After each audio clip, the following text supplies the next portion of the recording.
The state of Alabama is now forcing schools to pray and pledge allegiance or suffer the penalty. Why are they doing and enforcing these religious laws? What happens when the church becomes the state and the state becomes the church? Welcome, dear friends, to TIBP Media. Kindly like and share this important prophecy update to all. This is President Trump speaking about religion, not only in public schools, but private schools and many other places. Forbes.com says, Trump loves 10 commandments in public schools, says Louisiana law could be major step in religion revival.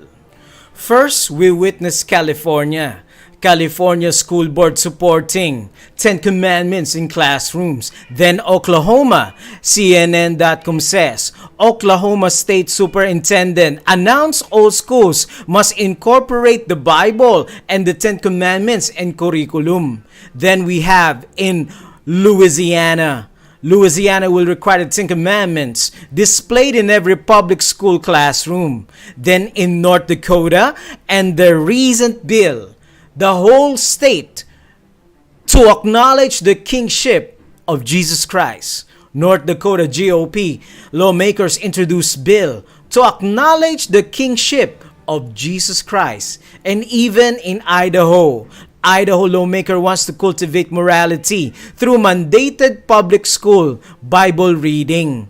And who is really behind these policies? It is Project 2025.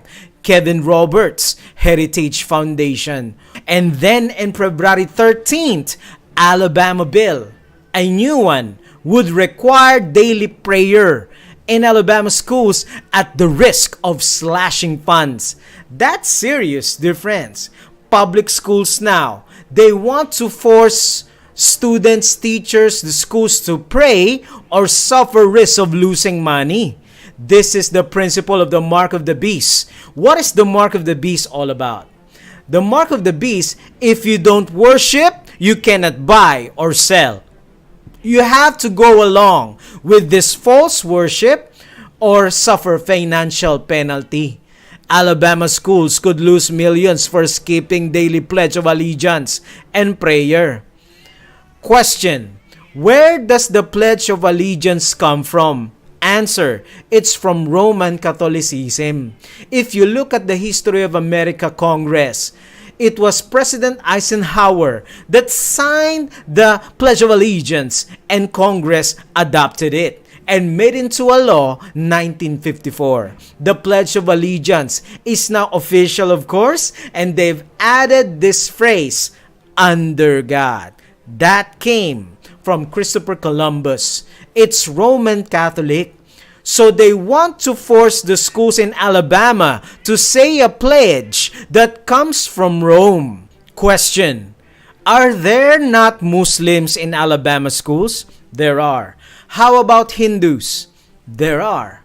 The point is, dear friends, this bill called House Bill 231, it proposes penalties for schools that fail to comply, including the potential loss of state funding. Very serious, dear friends. One of the bill's sponsors explains that the goal of this law is to bring God and the values back into Alabama's public school system. Have you ever heard about Make America Great Again? Of course. But did you notice that they also push Make America Pray Again? We have to bring Christianity back into our lives and back into what will be again a great nation. We must make America pray again. We must make America pray again. Pray again. And it was no joke.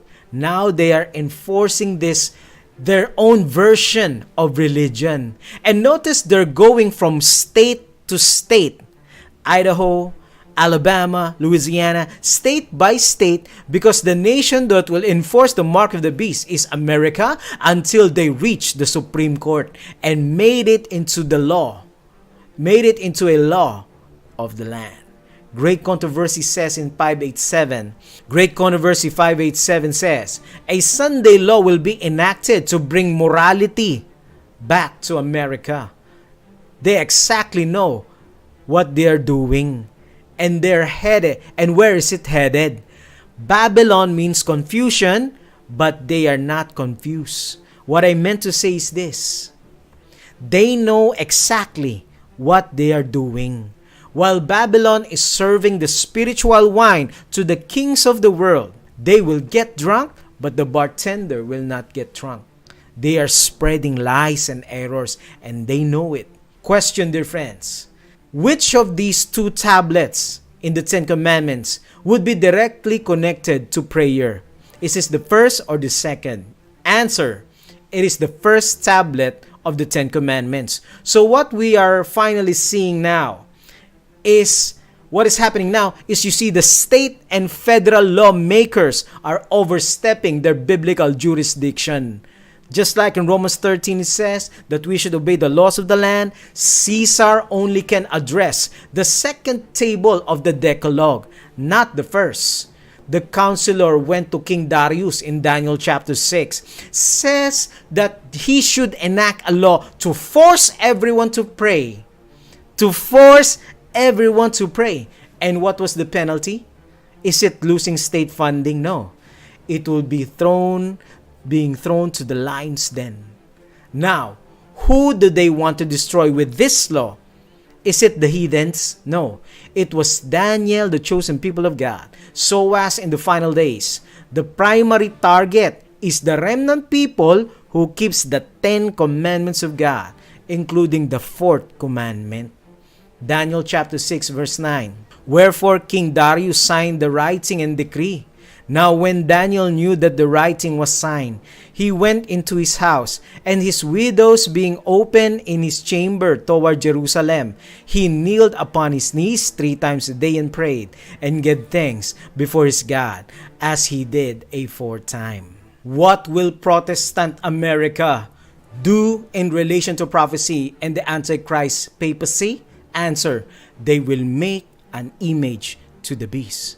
Are you seeing this, my friends? So the papacy have the DNA trait of forcing people to pray, just like Daniel, but not to Jesus. Not the body and blood of Jesus, but the body and blood in the Eucharist, worshiping Sunday.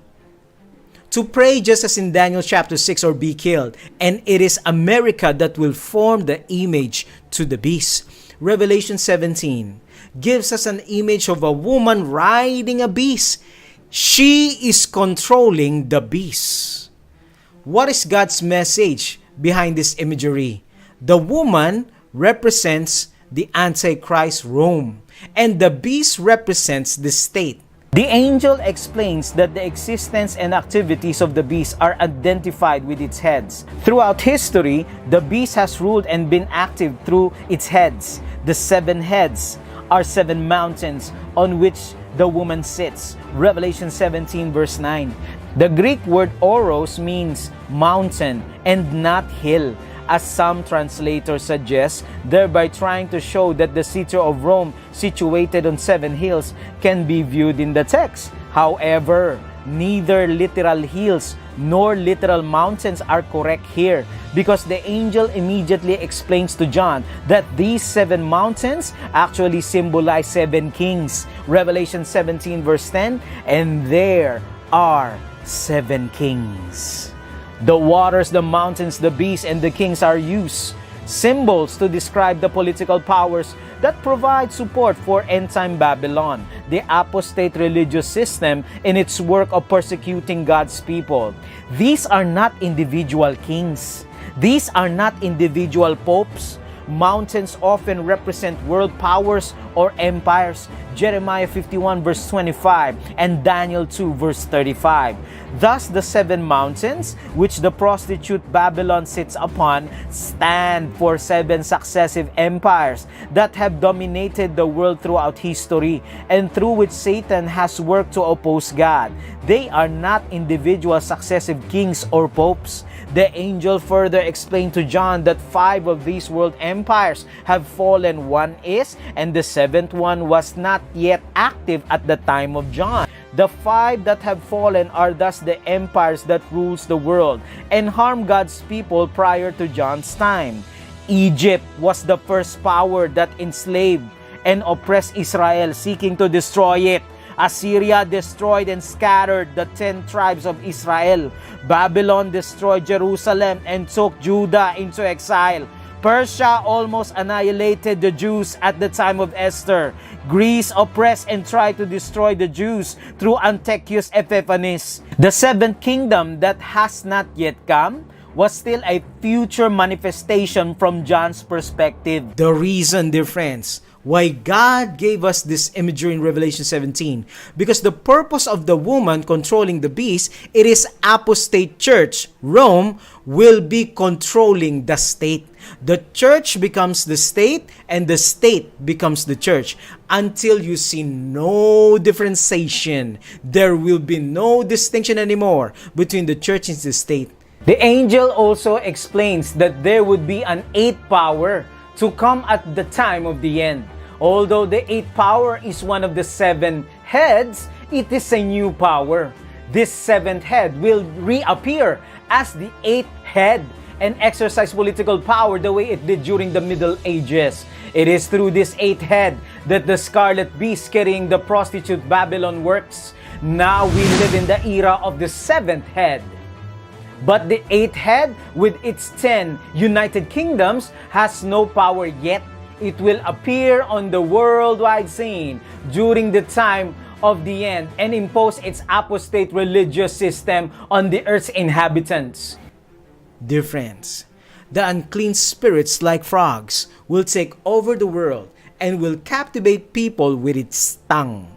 It catches its prey. Our decision today: who are you serving? As for me and my house, we will serve the Lord. Let us all together type in the comment section, I only serve King Jesus. I only serve King Jesus. Thank you, dear friends. Kindly share this timely update to all, and may we continue to preach truth found in Bible prophecy.